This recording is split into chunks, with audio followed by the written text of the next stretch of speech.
Welcome to Stories from the South. I'm your host, Larry Lee Roten. Stories from the South will host stories I write depicting life in the South. Each tale is written to touch the heart, lift the spirit, and sometimes tickle your funny bone with a dose of Southern humor. With Christmas just around the corner, I thought my first story should be a heartwarming story about the holiday. I hope you enjoy this story. It's called Angels Among Us. It was December 1964, and two more Christmas shopping days remained. Snowflakes floated in the air over the small town of Kingsport.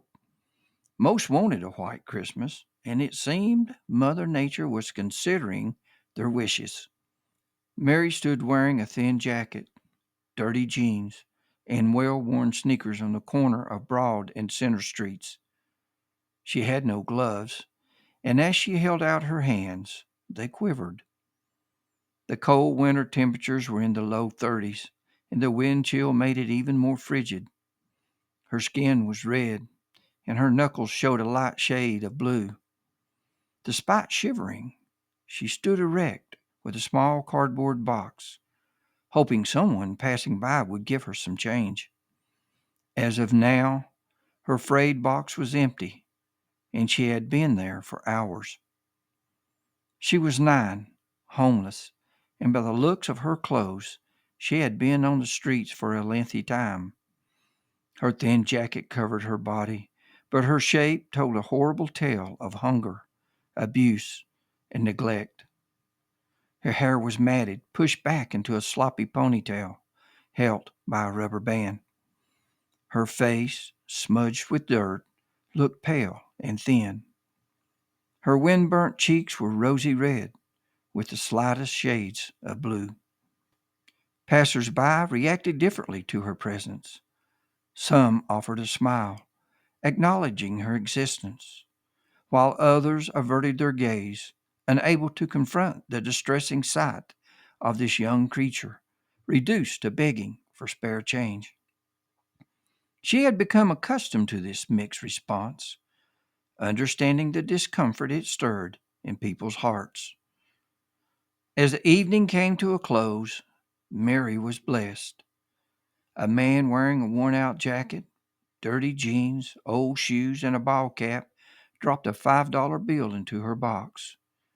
It was wadded up and looked as if he had carried it for a while. She smiled and thanked him. "I'm sorry," he said. "This won't change your life, but it's all I have." Once more, Mary thanked him as he disappeared into the crowd. The night air grew colder as Mary walked into the small store. She bought a pack of crackers, half pint of milk, matches, and a candle. She knew the night would be colder than the nights before, and she hoped the candle would provide enough heat to keep her warm. The young girl walked into the alley. She had slept there before, hiding in the corner. The alley shielded her from the wind, but did little to warm her. She cuddled in the corner and pulled a cardboard box close to her, desperately hoping it would offer some insulation against the cold. It was all she had, and she prayed it would keep her warm. With trembling hands, she lit the candle. Its flickering flame cast a gentle glow in the darkness. She smiled as she watched the flame dance on the wick. It brought peace and serenity to her weary soul. The flame warmed her hands despite its size, so she inched her achy fingers closer, seeking every ounce of heat it could provide. Carl and Lola walked out of the same small store Mary had visited. They had several food bags. Both smiled, chatting casually. Days earlier, it appeared Christmas might not come to their family this year. Carl had gotten laid off just after Thanksgiving. It seemed the factory he worked for always had a slow December. This year was no different. He would not be called back to work until February, and this was tough on the family, especially at Christmas. So, as they had done years before, he and Lola began selling products out of their car, going house to house, selling vacuum cleaners, blankets, bedspreads, and kitchen utensils, anything to bring food to their table. However, this week was an exceptional one for them. They sold 8 high-end vacuum cleaners in the last 2 days, netting them $50 for each sold, a sum that would equal Carl's pay for 6 weeks. They were thankful. It appeared Christmas would come to the Smith's house, after all. The night air was cold, colder than any night before. As they passed the alley, Carl noticed a small light glowing in the darkness. He stopped. Lola, there's a small fire in that corner. I see it. What could it be? Both walked into the alley. As they neared the corner, they saw Mary sitting against the cold bricks. A candle set on a tin can in front of her, and she had her hands close to the flame, warming them. Mary looked up at the couple. Hello, she said. Lola's eyes filled with tears. Do you have a home? No. Carl glanced at Lola. Life had its challenges with 6 children, but God always met their needs, especially during the tough times. So they welcomed Mary into their home.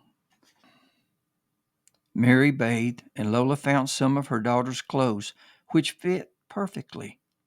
After dinner, they all sat around the Christmas tree watching the lights. There weren't any presents under the tree, but there may be tomorrow. After all, Christmas hadn't come yet. Christmas morning arrived, and as the children gathered around the Christmas tree, Carl handed out the gifts. Bowls of apples, bananas, pears, and oranges sat on the coffee table. 2 large bowls held chocolates and candy canes. Look what Santa brought, Carl yelled. Everyone was excited. Lola said Christmas dinner would consist of a massive turkey with all the fixings, chocolate cake, and eggnog. Everyone cheered. Carl handed Mary several gifts. These are for you, Mary, he smiled, but we still have another gift for you. Mary smiled as tears flooded her eyes. I've never gotten a Christmas gift. Well, you have now, Lola said. Mary, we talked with social services, and if you want, we would like for you to live with us. We're not rich, and things around here get tough occasionally, but we keep a roof over our heads, food on the table, and we stay warm. Once more, Mary's eyes teared up.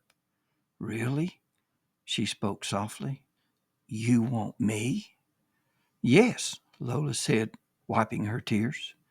You can't go on living on the street. Mary gratefully accepted their offer. She was thrilled to have a family. The Smiths' 6 children were delighted to have Mary as their sister. They welcomed her with open arms.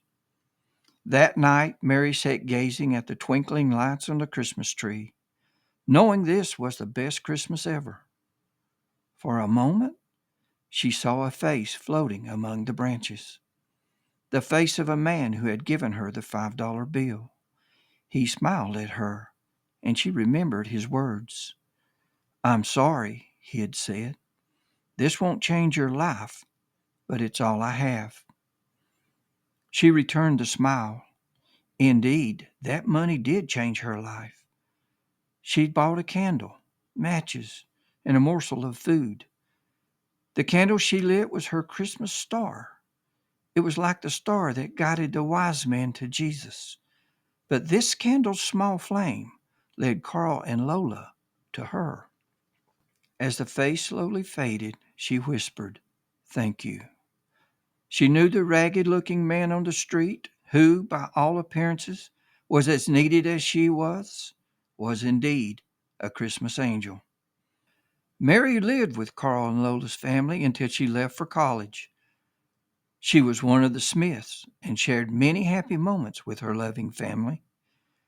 After graduating college, she started a shelter for the homeless.